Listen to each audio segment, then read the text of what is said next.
Perkenalkan, nama saya Fakih Muhtaram Asubhi.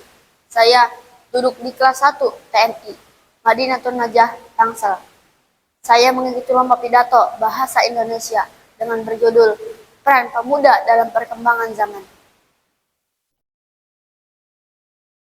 La hayata illa bil Islam, wala islama illa bil jihad, wala jihada illa bid da'wah, wala da'wata illa bil muqaddimah. Wa khairul muqaddimah yakni bisalam.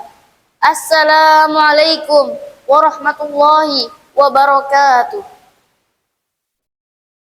Alhamdulillahilladzi ja'ala qurrata lirriyadah wa riyadah lissihah wa sihah lil ibadah wal ibadah lillahi subhanahu wa ta'ala. Yang terhormat para pemirsa dimanapun berada, yang terhormat Dewan Juri sekalian yang tidak dapat saya sebutkan satu persatu, namun tidak mengurangi rasa hormat saya, dan saudara-saudaraku yang dirahmati Allah. Alhamdulillahirrabbilalamin, wa bihi nasta'in, wa ala umurid dunya waddin. Wassalatu wassalamu ala asyrafil anbiya'i wal mursalin, wa ala alihi wa sahbihi ajma'in, amma ba'du. Rabbi syrah li sadri, wa yassir li amri, wahlul 'uqdatam min lisani yafqahu qawli. Amma ba'du. Pemuda adalah aset paling berharga bagi bangsa. Di tangan pemuda lah masa depan ditentukan. Seiring dengan perkembangan zaman yang semakin pesat, khususnya di bidang teknologi, informasi, dan ilmu pengetahuan, peran pemuda menjadi semakin penting dan strategis. Di era digital seperti sekarang, pemuda dituntut untuk mampu beradaptasi dengan perubahan. Pemuda tidak hanya menjadi pengguna teknologi, tapi juga harus mampu memanfaatkannya secara bijak dan positif. Media sosial misalnya dapat digunakan sebagai sarana belajar, berkarya, dan menyebarkan hal-hal yang bermanfaat bagi umat. Selain itu, pemuda juga memiliki peran sebagai agen perubahan. Artinya, pemuda harus berani membawa perubahan ke arah yang lebih baik, mulai dari lingkungan sekitar. Sikap peduli, disiplin, jujur, dan bertanggung jawab harus ditanamkan sejak dini agar pemuda dapat menjadi contoh yang baik bagi generasi selanjutnya.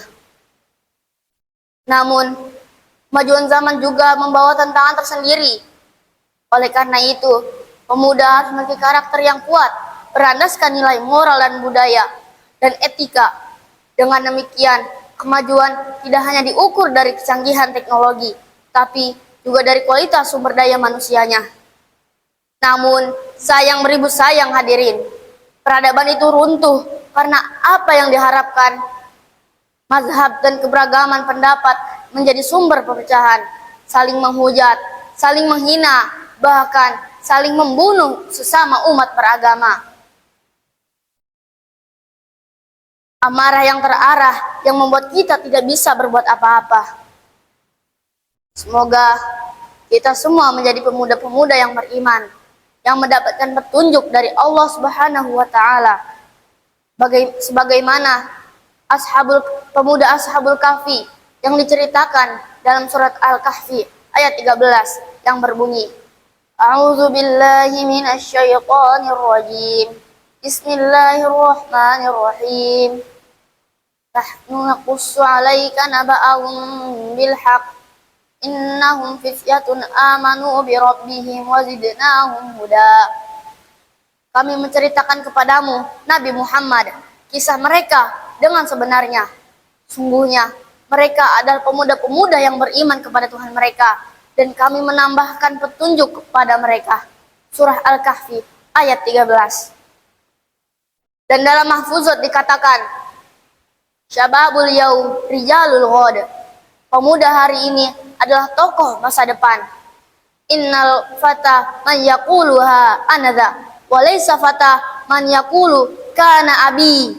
Sungguhnya pemuda adalah orang yang berkata, inilah aku, bukan seorang yang berkata, inilah ayahku. Inna fi yadi syubbani amrul ummah wa fi aqdamiha hayataha. Ketahuilah bahwa di tangan pemuda lah urusan umat, dan di kakinya kehidupannya. Hayatul fatta bil ilmi wat taqwa. Kehidupan seorang pemuda adalah dengan ilmu dan ketakwaan. Yamutu fata min asyrati bil lisan wa laysa yamutu mar'u min asyrati rijlihi. Pemuda itu bisa mati karena terpleset lidahnya, namun tidaklah ia mati karena terpleset kakinya. Mungkin itu saja yang dapat saya sampaikan. Kurang lebihnya mohon maaf. Semoga kita mendapat hidayah dari Allah Subhanahu wa taala dan mendapat syafaat dari Nabi Muhammad SAW di akhirat kelak. Kurang lebihnya mohon maaf. Wabillahi taufik wal hidayah. Wassalamualaikum warahmatullahi wabarakatuh.